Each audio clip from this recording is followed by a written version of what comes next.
Karibu tena wapenzi watazamaji, ili niweze kuwapasha yale ambayo yametendeka. Je, unanitazama kutoka sehemu ipi ya dunia? Nijuze. Karibu niendelee kuwapasha wapenzi watazamaji.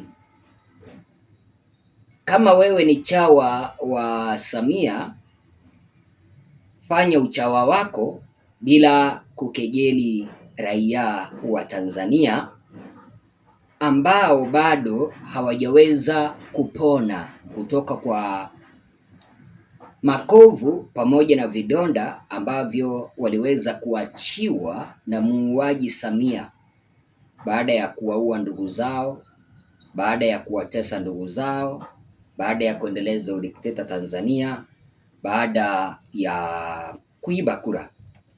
Kuna wale bado ambao hawajaweza kupona. Ninamaanisha nini? Kuna mmoja wa raia ambao walilipwa wiki iliyopita siku ya Jumatatu huenda kuandamana katika ubalozi wa Vatican kuwasilisha malalamiko eti kwamba kanisa Katoliki ndiyo inapiga serikali ya Samia Suluhu Hassan vita. Eti kwamba mapadiri wa kanisa Katoliki ndiyo wanachochea vurugu Tanzania, bila kukumbuka kwamba Samia ndiye ameweza kuchochea hasira za wananchi zikapanda. Hawasikilizi wananchi. Anajiona kwamba yeye ndiye mtu ambaye anapaswa kuongoza bila hata kupewa ushauri. Sasa wale ambao walilipwa kuenda kuandamana, Wakatoliki wa mchongo, mmoja wao aliweza kushambuliwa. Alishambuliwa vibaya, alivunjwa mkono na raia. Alivunjwa na raia by the way, mpaka amewekewa bendeji kwa mkono. Na huyu mmoja mwenye alishambuliwa anaitwa Lucy Anthony Michael, mwenye umri wa miaka 35. Haya mambo hata angeachia watoto wadogo wa miaka 20 hapo, 22, 23 waende kuandamana. Sasa mama mkubwa mwenye yuko na miaka 35, na iwapo atashambuliwa age dunia, angeachia nani watoto wake? Sasa huyu mama Lucy Anthony Michael, mkaazi wa Yombo Dova, mtaa wa Mkangarawe, wilaya ya Temeke, Dar es Salaam, ambaye ni miongoni mwa watu waliojitambulisha kuwa ni waumini wa kanisa Katoliki walioenda kwenye ubalozi wa Vatican, amedai kwamba alivamiwa na watu wasiojulikana akiwa anatoka nyumbani kwake, ambapo watu hao walimpiga na kumshambulia maeneo mbalimbali ya mwili wake. Nimemuona anasema kwamba jicho lake limefura, limeweza kuvimba, amewekewa bendeji. Anasema kwamba mkono wake uko na maumivu. Mimi ninamwambia huyu mama kwamba hawakumpiga, bali waliweza kumpanguza. Hawakumpiga kabisa. Hawa raia ambao walimshambulia walikuwa na nia njema kwake, kumtoa ujinga kidogo ili akae mtu mwema. Iwapo angeshambuliwa basi angeumizwa, kama ni mguu avunjwe, kama ni mkono, kama ni jicho atolewe. Lakini waliweza kumpanguza, kumtoa yale makosa ya juu, wamwambie wewe mama, wacha kutumika, wacha kukaa chawa wa Samia, ili uweze kuwanyea wenzio ambao wameweza kuchoka na utawala huu wa Samia. Hebu kwanza tupate taswira. Mimi naitwa Lucy Anthony Michael, ni mkazi wa Yombo Dovya. Ni mmoja wapo ambaye nilienda katika ubalozi wa Vatican katika kupeleka barua ya maoni kwa ajili ya viongozi wetu wa dini. Lakini baada ya kwenda katika ubalozi wa Vatican, baada ya hapo nilianza kupokea simu za vitisho kwa watu wengine nikiwa na wafahamu na wengine siwafahamu.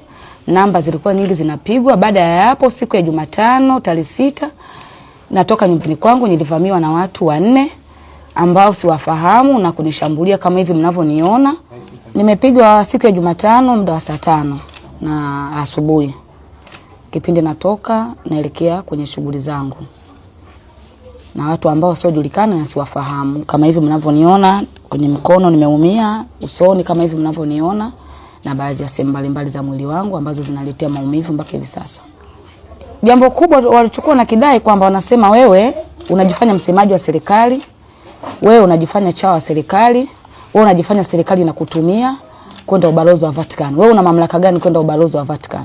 Wewe ni mtu wa serikali, wewe ni msemaji wa serikali. Kama kuna viongozi wanaongea lugha ambazo hazipendezi kiimani yao, wewe ni msemaji wa kanisa mpaka uende huko. Ndio maneno ambayo alikuwa anayatamka hayo. Nilivyotokewa na matatizo hayo, nilienda kuripoti kituo cha polisi cha Makangalawe ili nishachukua labi, na mpaka hivi sasa naomba nisaidiwe kwa ajili ya usalama wangu, serikali nisaidie kwa ajili ya usalama wangu. Lakini mpaka hivi sasa hali yangu ya kiusalama naona ipo chini, na mimi kiangalia na familia naishi. Kwa hiyo naomba nisaidiwe kutokana na hali yangu ya kiusalama. Nashindwa hata kutoka kutembea, nashindwa.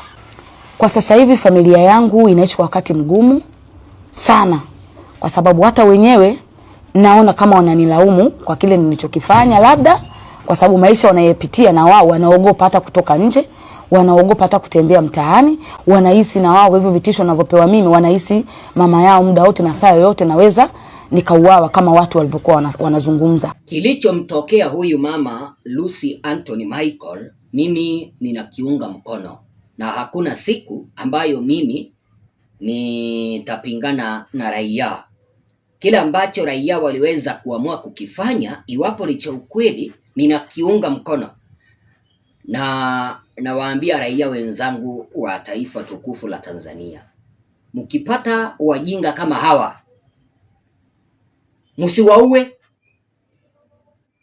Tafadhali, mkipata wajinga kama hawa ambao wanalipwa ili kusambaza taarifa za serikali, msiwaue, ila chukua kiboko au hata mshipi, charaza hao kidogo kidogo, watoe makosa ya juu.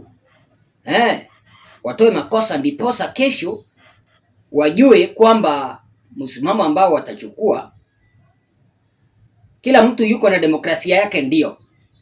Lakini sio tu kwamba unachukua demokrasia kuwakejeli wenzetu. Yeye yuko na demokrasia yake ya kuchagua Samia, hatujakataa. Na mimi niko na demokrasia yangu ya kuchagua mahala ambapo wananchi wamesimama. Lakini sasa siwezi nikachukua msimamo wangu eti kwamba ninaunga Samia mkono, nianze kuwanyea wenzangu ambao hawamuungi Samia mkono. Jinsi ambavyo huyu mama anaenda kuandamana akisema kwamba kanisa Katoliki ndio inaleta vurugu Tanzania, kipindi ambapo kuna ndugu zetu ambao waliweza kuuawa na Samia. Kipindi ambapo ndugu zetu waliweza kuuawa na Samia, mbona huyu mama mwenye anasema eti kwamba ameshambuliwa, mwenye anaitwa Lucy, mbona hakubeba mabango aende kuandamana barabarani kumkashifu Samia kwa kuua? Kipindi ambapo Padri Kitima alivamiwa mwaka uliopita karibu mwezi wa 5 hapo, huyu mama mwenye anaitwa Mkatoliki au mwenye anajiita Mkatoliki wa mchongo, mbona hakubeba bango aenda kusema kwamba mbona mnamuumiza Padri Kitima? Mbona hakubeba? Kama anataka tumwamini kwamba sasa yeye ni Mkristo Mkatoliki wa ukweli. Sasa kipindi ambapo anaomba serikali iweze kumsaidia, alikuwa anataka sasa saidiwe na nini? Haja yake kubwa ilikuwa ni kwamba, ama haja ya serikali ilikuwa ni kwamba wamewalipa hawa waende kuandamana, washike picha, wasambaze, semekane kwamba dini ya Katoliki Tanzania ndio inavuruga amani. Lakini Mwenyezi Mungu aliye juu mbinguni amesema kwamba watu kama hawa ambao walilipwa hawawezi wakachafua dini alafu waondoke bure. Ametuma watu wamemtandika huyu mtu. Ndio. Na siogopi kusema hivyo. Siogopi mimi, na sijawahi ogopa. Mimi ni mwanaume kamili. Mwanaume kamili. Pili, hauwezi ukakejeli raia wa kupoteza ndugu zao. Haukuandamana wakati ambapo Watanzania walipoteza ndugu zao, lakini unakuja kutuandamania kipindi ambapo kanisa limeweza kuambia Samia ukweli. Ndio nini ikwe sasa?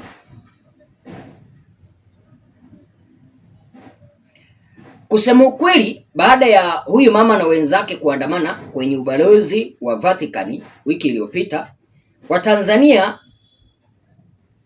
hawakufurahishwa na hichi kitendo, na wale ambao waliweza kumshambulia huyu mama hawakumshambulia eti kwa sababu yeye ni Mkatoliki au kwa sababu yeye ni mchongo Mkatoliki, bali ni kwa sababu waumini wa kanisa Katoliki na Watanzania waliamini kwamba lile tendo la huyu mama na wenzake kwenda kuandamana katika ubalozi wa Vatican Dar es Salaam lilikuwa ni tendo la kisiasa tu, kwenda kupiga siasa pale, kusema kwamba Katoliki ndio inachochea vurugu Tanzania. Namba 2, waumini na Watanzania walighadhabishwa na kile kitendo cha kwenda kumshtaki Padri Kitima katika ubalozi wa Vatican kwa sababu wanaona kwamba Padri Kitima analengwa kuweza kukatwa makucha yake, yaani kumdhoofisha Padri Kitima. Kwa sababu gani, mpenzi mtazamaji? Padri Kitima ndani ya Tanzania anaaminika kwamba ni mtu ambaye anatetea wanyonge, ni mtu ambaye anasimamia ukweli, na ameweza kujenga